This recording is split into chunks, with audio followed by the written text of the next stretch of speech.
I think we're good, my man. Did you get the recording thing? Let I me know. did, yeah. I think we're up and running. Very nice. Cool. Well, thanks, Nick, for coming. For everyone watching, my name is Kevin Kachin. I am Chief Strategy Officer here at Impact Human Performance. Just taking some time today to talk to our CEO, Mr. Nick Proper, and kind of just to get to know you chat, what we call a founders chat. So Nick, thanks for joining me today. How you doing? I'm good. I'm good. It's always nice to see you, Dr. Kachin. Thanks for spending some time with me on this miserable, grey, rainy Friday morning. You're brightening up my day already. Yeah, you as well, my friend. Where are you actually? Where are you in the world right now as you I travel quite a am bit? in Virginia, just been doing some work for the United States Air Force with their civilian leadership group. So yeah, I am currently at a leadership center out here, soon to be heading back to what I'm hoping is sunny Connecticut. Yes, good luck with that at this time of year. So just wanted to get started. I think we'll start, kind of high level with the company itself. Can you give me a little from your perspective? I'll talk to our other founder on another video. What's the story behind Impact Human Performance in your words, your experience?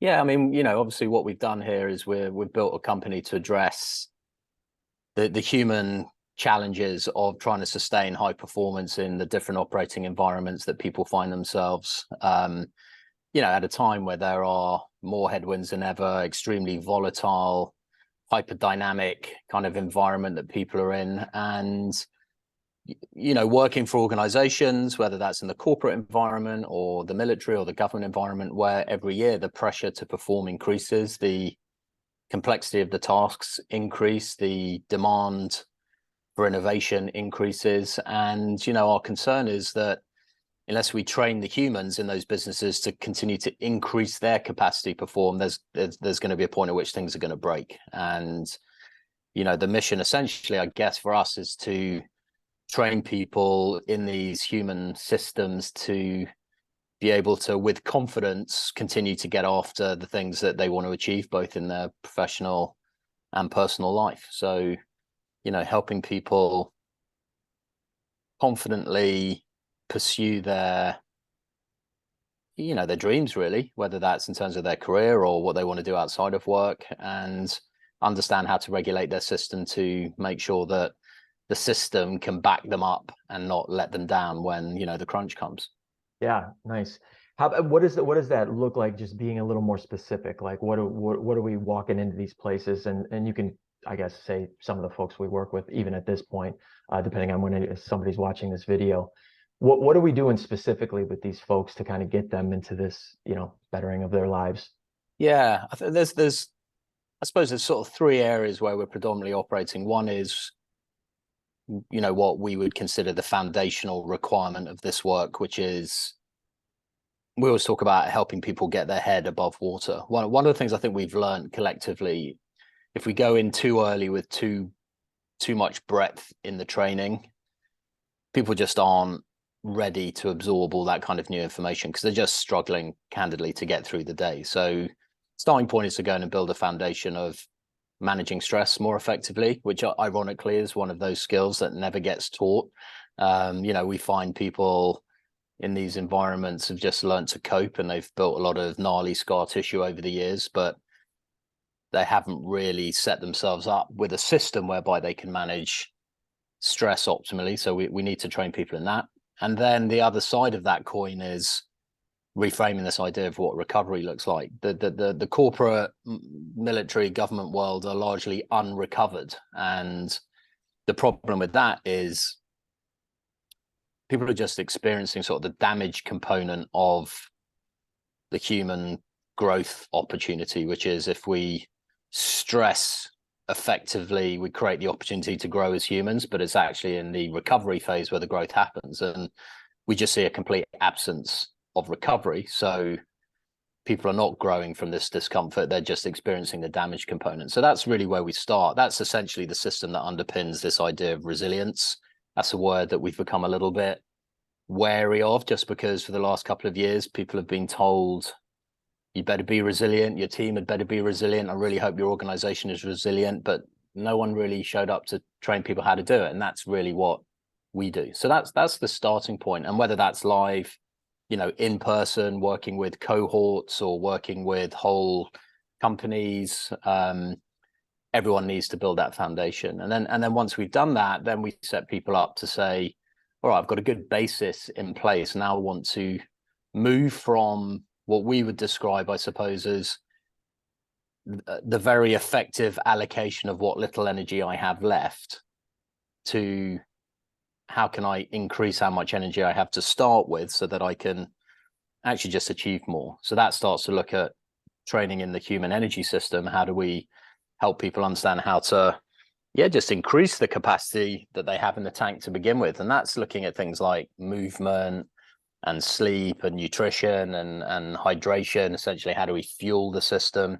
And then, of course, storytelling, which always feels like a bit of the odd man out in that discussion, but storytelling lives there because we all know what we should be doing in terms of movement and hydration and fueling and sleep, but we're masterful storytellers as to why today is not the day that we're going to start doing any of those things. So that's really the second phase. That, I think, starts to move people from a very solid, stable base now into having more energy than they've ever had before. And then they start to really surprise and delight themselves in terms of what they can achieve.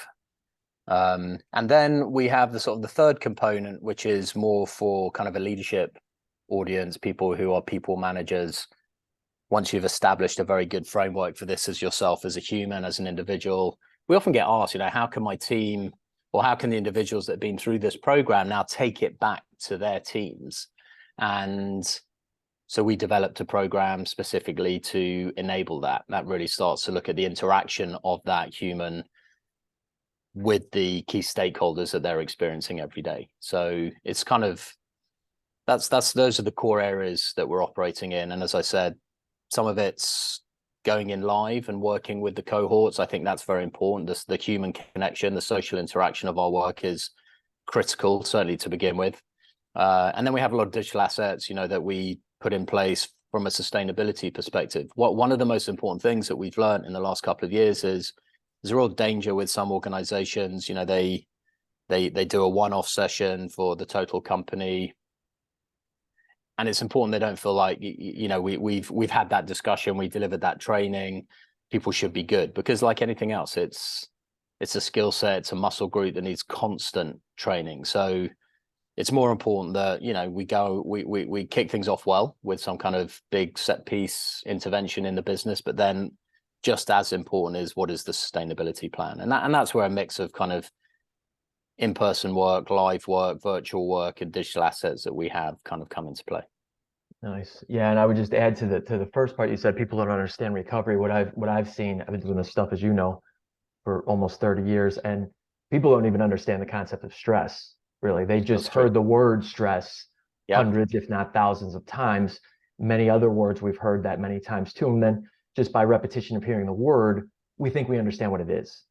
And it's always amazes me to be in a group of whatever level of an organization or individual work or whatever we're doing with consumers, that when you start talking about this and you start talking about your personal warning signs and how do you feel physically, mentally, or emotionally when you're stressed, and you get almost a deer in the headlights view. Yeah.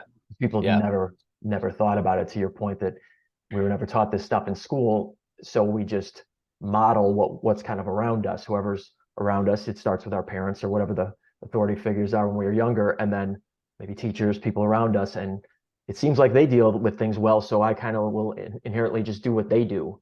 And we know that those folks probably never learned this stuff either, so we're kind of passing down this lack of knowledge disguised as knowledge of what the word stress and other words kind of mean recovery in our world. I just always find that interesting, and just to add on to what you were saying. Yeah, I mean, the other thing is, if people even feel like they have an understanding of what it is, this concept of stress, they also have a pre-programmed notion that avoiding it is what they should be doing, or reducing it. We've all grown up on that sort of literature of too much stress is going to create problems for you. And I think that's the reason so many executives, or really anyone in any sort of dynamic corporate or government or military environment, looks the other way, is because if the story you're being told is stress is going to be a problem, and you find yourself in an environment where you can't escape it, then it makes total sense to sort of not pay attention to it, because I can't do anything about it. I know it's not good, but this is the work that I want to do. So I'll look the other way and focus on other things. And you're right, as soon as we start to help people understand what it is we're talking about and recognize it's not the enemy, actually, it's, most of these groups recognize that in the absence of stress, they'd probably have a lovely couple of days and then they'd be climbing the walls because they're the type of people that need pressure to perform. So it's the awareness, the education, and reframing the whole story that stress is not something we should be running away from, but it is something we need to know how to manage. Absolutely. And then just to cap off this point, I think, and recovery's on the other end, where it's like recovery's looked at as it's misunderstood too, because we talk about it's a future event, it's tonight, the weekend, or vacation. And if you see someone taking a recovery break, even for a minute, 5 minutes during the day, are they perceived as lazy or weak or whatever kind of negative connotation there? So it's reframing that story as well. And that's sometimes a tougher nut to crack with certain organizations. Yeah. I mean, my corporate experience, I remember, if you popped out to get some fresh air or coffee, you left your jacket on the back of your chair. Like you wanted to create the illusion that I may not be at my desk, but it's literally for a split second. People walking down the streets freezing cold because they left their jacket on the back of the chair because for that very reason. And that's a great articulation of that issue and the story that we have around it being indulgent or selfish or not being there for my team or unproductive, or my boss sees that I'm taking a break, they're gonna put me in the unpromotable bucket, not committed enough, whatever the story is, but they're powerful and it's holding people back. Absolutely, absolutely. I'm glad you mentioned your corporate your previous experience, because you have an interesting journey to our current company with Impact. Mine is fairly linear, as you know, right? It was undergrad in psychology, grad school in clinical psychology, neuroscience, private practice, and then various consulting roles, but always kind of playing the subject matter expert around anxiety, personality, depression, those topics, and now more anxiety and stress and recovery and burnout with our current company. So mine is fairly linear. Yours is a lot more, in my perspective, a lot more interesting. What the road you took by choice, sometimes not by choice, to get here. Can you just tell us a little bit about your particular journey to impact human performance? Yeah, well, thanks, Dr. Kevin, for teeing up your perfectly linear, highly educated, smart, career development. Mine by comparison is, probably at times slow and at times fast moving car crash. And yeah, a lot of people do, because obviously what we're doing is very, very interesting. And I think we all agree, us here at this firm, we are privileged to do the work that we do. And so by default, a lot of people are like, how did you get into it? And I think they're going to tell me, I think they think I'm going to tell them the kind of story you just told me, the sort of sensible, linear, well thought through strategic plan. But I suppose the most polite way to talk about it is a very squiggly line. And yeah, I mean, I really sort of first career was in the marketing services world, in the professional services industry, running businesses in the UK and then Europe and then globally, more recently out of the US. And that work is just human beings and their ideas and their innovation, their ability to solve problems. And what I saw very early was when, energy is low, stress is high, the output of those organizations, the value that you can create gets compromised very, very quickly. And so props to my old firm, they did have, a course in energy management at the very tippy top of the organization. I think it was 60 people a year got through this program. And that was maybe out of, I can't remember the exact number, I want to say 50,000 people. So it was like a very small group, but I one day fortunately ended up in that room and, someone was training us on this concept of managing energy and what that looks like and reframing all of that. And it suddenly just clicked in my head. And so after that, I personally went on a very sort of evangelistic journey with this type of work. So I became a very active participant in my own practice. And then I'd bring, organizations into the businesses I was running to train the teams that I was responsible for, because I wanted more people to have the same opportunity that I did. And then, my interest in this was just peaked. It was like really late in my career, and to some degree, I suppose, I found something that I just had a thirst for knowledge for. And so I just started reading everything. I was really aggressively practicing different things, and something, you know, I sort of knew at the back of my mind that one day I'd love to spend more time in this space. And the next sort of big step was becoming a facilitator of this type of content inside my old organization. And that came at a time when my job as was kind of going away, and it was really just absolute sheer luck. I had set up a bit of a reputation internally as someone that could deliver quite valuable training in this space, and so I was quite busy not doing my day job, but doing this other thing that the broader organization saw as value. And so when my job went away, they said, you know, why don't you spend a year carrying on doing what you're doing, because we think it's having a really significant impact. And that was the big kind of change for me. That suddenly became what I did. And then, you know, that sort of got me on the radar of other organizations. And, you know, long story short, here we are now running a company delivering this type of work back into those sorts of businesses. So yeah, not an obvious pathway, but I do think, you know, you have to have lived your life for all the ups and the downs, actually, in order to, certainly from my perspective, when I go back into these businesses now and we bring our content forward, I think, you know, those sort of 15, 16 years in the hot seat of professional services leadership are invaluable, just because I sort of just understand where people are. And I also know for myself that I use this type of work very, very effectively. And so I'm quite good at pushing back and challenging people who think that, you know, in the environment that I'm in, I'm not sure this type of thing is possible. So I'm like, well, it is, because that's why I'm standing here. So yeah, that's the squiggly journey. Yeah, I think I my appreciate career to date. I appreciate your kind of humbleness, but it is, I mean, from my perspective, when we talk about this, there is a distinct advantage to your squiggly journey, because you've, as I kind of frame it up, you've sat on now both sides of the table, right? You sat on the side of the table of people, maybe the buyer, whoever that may be, who's dealing with these issues, maybe not really knows all the issues, maybe can't put all the issues into words at this point, but knows there's issues, and you've been that person. And now it gives you different perspective, sitting again on the other side of the table, conceptually speaking, as the helper now, not the buyer, but the person coming in to potentially help, and having that almost instant empathy, where for others that we work with, it takes a little while, or there's a lot more to do with discovery, where you almost speed up the curve, so to speak, the learning curve, the whatever, the acceptance curve, for this type of work. Because this type of work, as you know, in a lot of organizations, kudos to your previous life, where they kind of accepted it and brought it into leaders. There's still a lot of organizations where this is poo-poo, this is too soft, or however you want to frame it up. Because I know when I started out in the early 2000s, talking about mind body and bringing anything psychology to a company was like, how fast can we get you out the door? Like, that you're ridiculous.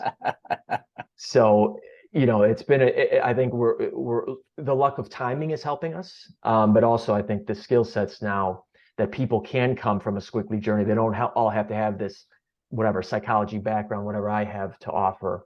It doesn't have to be that anymore. And I think the advantage is too, like, the business plus the desire for self-learning.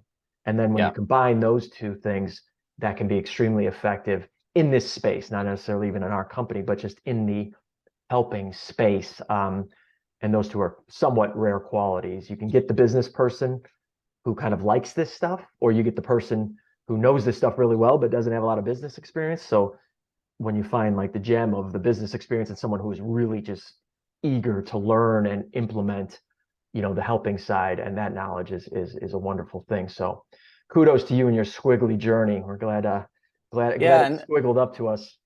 Yeah. Well, no, I'm glad to be here, obviously. And I think just that point you made around the perception that some of this work is a nice to have, you know, it's not an essential, might be a bit soft. What I realized very early in my own sort of journey with this in the businesses that I was in, it's actually a very hard-edged performance opportunity. And every business out there is sitting around the table going, how do we eke out another percentage of market share? How do we beat out the 5 other exceptional organizations that are pitching for the contract? How do we come up with the next big idea? And I always think, the sort of they're sitting there having that conversation, and the answer is to some degree just in creating more capacity for innovation, for great strategic thinking, for showing up with the kind of energy that a buyer says, we need these people in our lives. Just being in the room with them was engaging and interesting and provocative in all the right ways. And we forget that how humans are showing up and their ability to solve problems is actually where the competitive edge lies. And I think the work that we do gives people the capacity to refine that competitive edge. I think the death knell of so many professional services businesses, which is what I can talk to because that's my background, was just solid thinking, just good thinking. The amount of times people go into a room and it's like, I think we're in a pretty good place, because it's hard just to get to a good place. But when all of you walk in at a good place and someone else walks in at a really interesting place, or a very, they found something that's, in the gray area, sort of between the ones and the zeros of the binary thinking we end up getting into, they're the ones that get the call back, because they may not have solved the problem, but they're giving this sense that they're onto something that no one else has seen. And I think, that's where we can make a big difference. I think we can help people regain a performance edge, and a sustainable one. So the businesses, as you say, that have leveraged this for a long time, I think saw this potential years ago, and more companies, I think, whatever has been the thing that's pushed them into reassessing it. And of course, burnout and retention problems and the great resignation and all of these macro trends that we see in the environment, it's bringing a very sharp focus to people. And I think this just does allow for a conversation around increased, sustainable, competitive performance, which is, what underpins most people's value proposition. Absolutely. Absolutely. It's funny. I've always, in my head, probably never had the courage to say this in an actual business meeting, but in my head, I always thought of, what we need to bring you, we got to train people on the soft skills is what I would, I've always heard in meetings and whatnot. In my head, I always want to reply, no, these are the hard skills, because nobody's good at them. These are the hard skills. People all learn their job requirements. These are the hard skills because nobody's learned this stuff. To your point. So with your journey and everything else, now we'll bring us quickly to current times and then wrap up a little bit in a minute. What's getting you out of bed these days, other than your dogs? The dogs, my daughters, you guys. I think, it's a very empowering, very motivating, very inspiring journey that we're on. I grew up in a very commercial environment where everything, of course, is measured kind of in the numbers. And I'm not saying that we're not paying attention to that too, but you and I and, Dr. Alexander, we've all received notes or phone calls or comments just 6 months after someone's been through our program, and they just say, it was a pivotal moment in my life. It actually changed the way I was living my life. It helped me survive what I was dealing with at the time, and now I've come out the other side and I'm growing in my career. Like, we get these anecdotal pieces of feedback, and I got to say, inevitably we're all human. So some mornings I'm lying there and it's cold and dark outside, and it's like, all right, got to get up and going. For me, it's the notion that probably somewhere in our organization, in an organization somewhere, in a market somewhere, we're connecting with an individual that we're going to set on a path for, just an improved experience in how they're living their life day to day. That, for me, is the holy grail. I mean, that's what gets me out of bed. And I think there's a desire to try to bring this to as many people as we can. I think I think, as you know well, we're always thinking about innovating and paying attention to the next big problems that sort of coming down the line that's going to impact the humans in these organizations. And I got to say, just like honestly, being a sort of an entrepreneur has been, I was a lifelong employee, and I would always look wistfully and with great admiration at those people that stepped out or fell out of an environment like I did, and had the wherewithal and the guts to do what I think a lot of people talk about, which is, I'd like to do something by myself. I'd like to create a business. I think I can solve a problem that no one's paying attention to. That journey for me, and I know you and I and Alexander, we talk about it a lot. It's actually thrilling. Not to underestimate it. I mean, I find it absolutely thrilling, and of course, it brings the highs and lows. I consider, sometimes flying a light aircraft.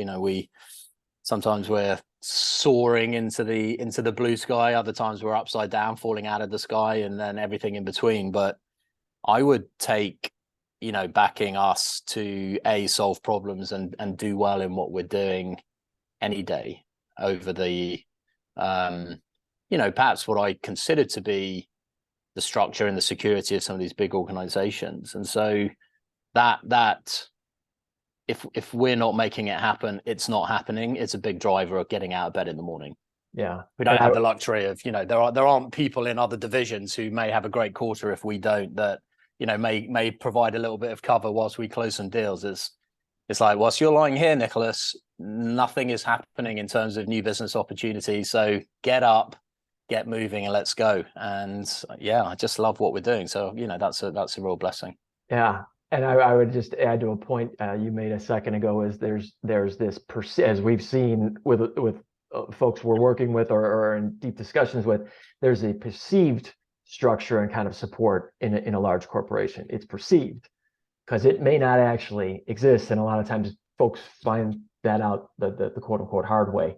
Yeah, I think that's definitely accurate. Yeah.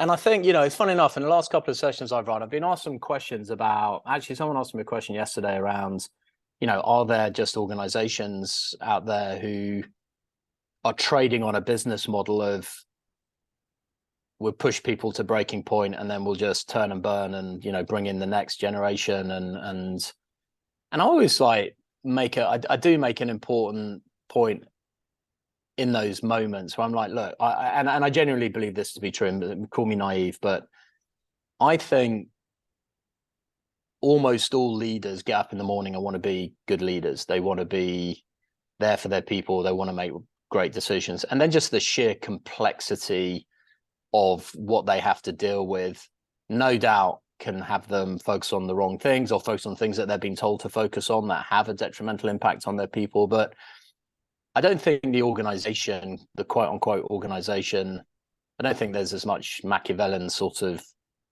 approaches as perhaps as people think.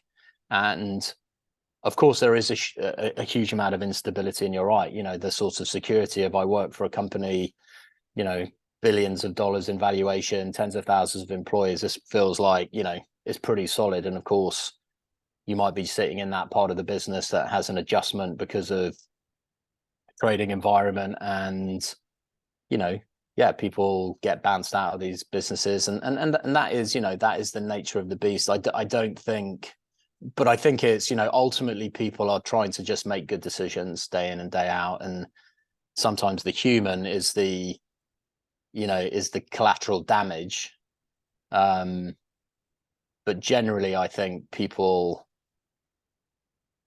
most people in leadership roles get up in the morning and want to try and do a really good job as a leader. And I think it's more complicated than ever to be a leader. It's just so difficult, which is why people need training and they need help.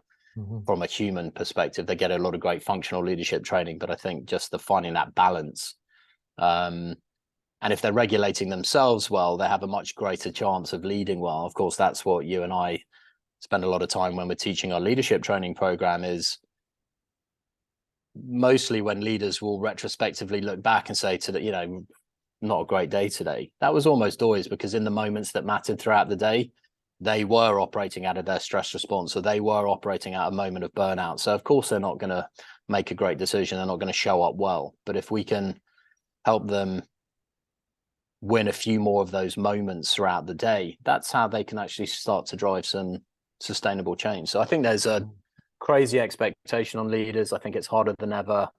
I do believe almost every leader genuinely starts their day with wanting to get it right. And then I think it comes down to their ability to manage the headwinds and stay true to their leadership vision. That's where the battle is won or lost day to day.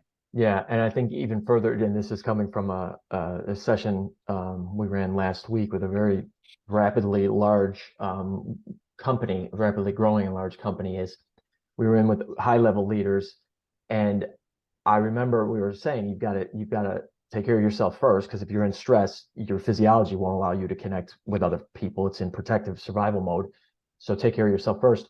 And the second thing then is you've got to focus, forget the tasks. Like the tasks are getting done. You're getting results. It's not the results that are burning people out. It's their experience getting to the results. And you need to connect with the human then. And I remember very, esteemed high-level leader in the group just kind of looked up and said, how?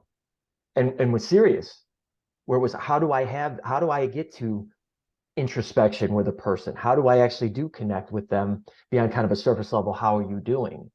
And that kind of hit me like, wow, this is where rapid growth within experience within stress, this is how it happens. You forget how to connect, right? Because this person has numbers of friends, numbers of colleagues, is known very well, but moment to moment with the team, the intimate individuals he or she's working with, they forget because it becomes just transactional.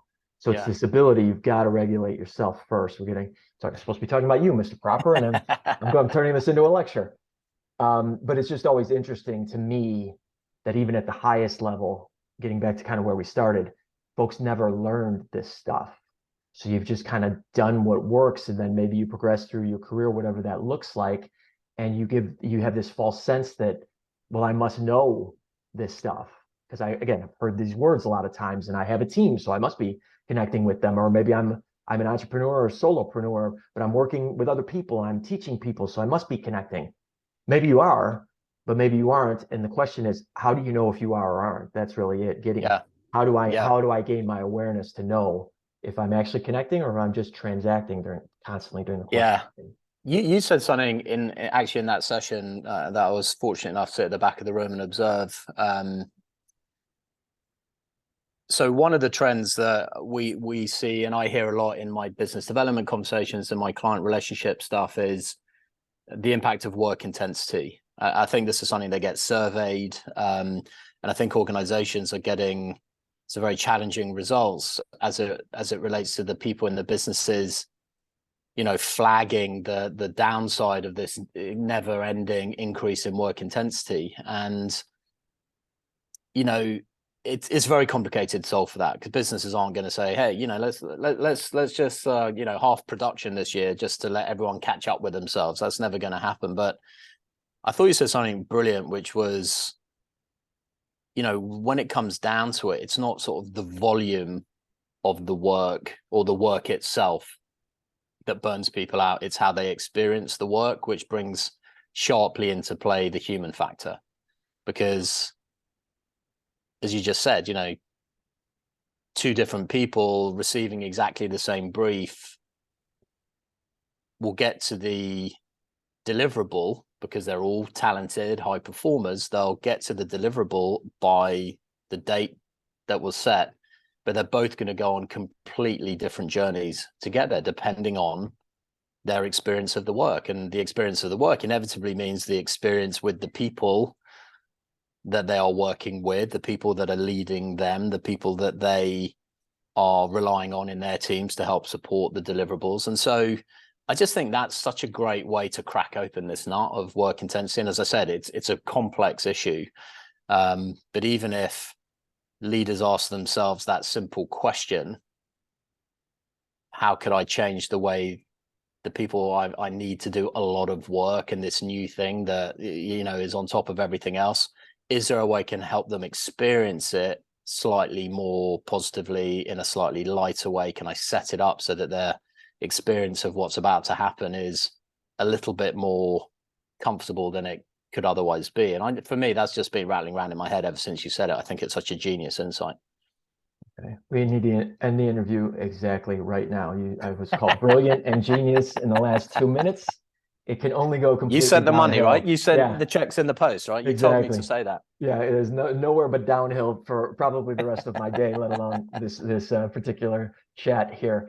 I think just to wrap up, is there a trend or trends? You've kind of touched on them as we talk, but just kind of a summary as we close out here, that you're seeing now or moving forward that is going to need to be addressed, given all the interactions you have with very high level leaders at large organizations.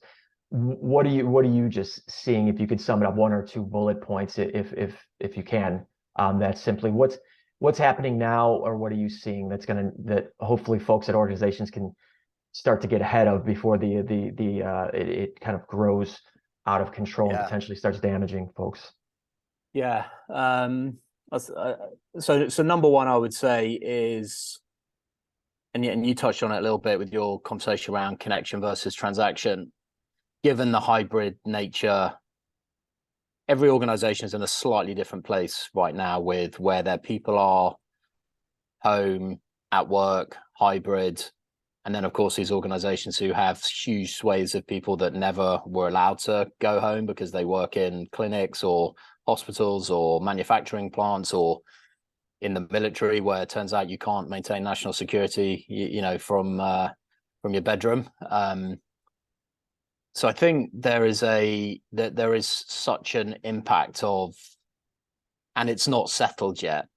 I think, you know, this sort of creeping uncertainty with where are people going to do their jobs from, and what is then the collective impact on that, on how we create the value that we create in our business. And I think in a world where transaction over connection is a problem, my concern, and I think something that organizations have to pay attention to, is the post sort of pandemic hybrid operating environment could easily become even more transactional than ever, just because of either the physical separation of people. Someone said to me yesterday, you know, the problem with Zoom meetings is they get scheduled up to the minute, and you know, there is no time for discussion and connection and social interaction. It's just like never ending tasks. And so I think that, you know, how to protect and really understand what connection is in what's becoming a very efficient, but ultimately through transaction operating environment. And the danger, of course, with that is it's actually quite good for business if measured in certain ways. It's actually quite good for utilization. There's a lot less downtime. There's a lot less sort of, you know, blackout time during the day. Organizations have got quite lean. They're increasing their margins. You know, it's very hard to turn the ratchet back and say this commercial performance has actually been delivered in an unsustainable way, trading off some of the you know, the sort of unplanned for upside of the pandemic impact. And if there isn't a correction on that, then I do worry that those businesses then have to stay transactional to keep ahead of the commercial requirements. So how to maintain connection in what is becoming an extremely transactional world, I'd say, is number one. I think this work intensity, I know we just talked about it, generally, you know, most organizations we're in, and anecdotally, you know, everyone feels like there's fewer people doing more things. The businesses are generally performing very well, which of course is great on the one hand, but creates a huge amount of pressure on the other. So, you know, how to manage the increasing work intensity with people whose starting point almost always right now, particularly when we look at 23, 24, is exhausted and overwhelmed because of what's happened in the last couple of years. Tough enough when the starting point is It was just another normal-ish aggressive year last year, but people have been on such crazy journeys that work intensity coupled with the starting point of people, I think, a little bit on the brink of kind of hanging on by their fingernails is a recipe for disaster if we're not careful. And then I think, the third thing is, funny enough, around creativity and innovation. Businesses survive and thrive and win and grow on the basis of their ideas and their innovation and their creativity. And the way people are experiencing work right now, the way people, I think, are just exhausted from the last couple of years. I feel like, and you know this better than most people, it's extremely difficult to be creative and innovative and come up with the next big thing when the starting point is, I just got to try to get through the day. And so I think the very essence of a lot of organizations' sort of value proposition is at risk if they don't pay attention to creating more time and investing more in sort of stabilizing their people and getting them back to where they can genuinely provoke and push back and maintain mental focus long enough to stay in those difficult conversations long enough to get to a truly insightful idea. So I'd say those are the three big things that are brewing, are already being experienced, and are going to require some focused attention in order to not sort of get beaten up by those macro trends in the environment. Awesome. Cool. Well, thank you for your insights, my good man. And we went a little longer than intended. Shocking when you and I chat that we went longer than we intended. You said it was going to be half an hour, so I put 4 hours on my calendar. Yeah. You've learned my 5 minutes means half a day. So thank you for getting ahead of that one. Anything in closing? Any closing thoughts? If you want to call me a genius again, that's fine. We can end it there. But anything in closing before we wrap? No, I mean, I just think I love the fact that we're kind of having these conversations, that perhaps someone out there can listen to them and get a little bit of inspiration or an insight that they haven't had before.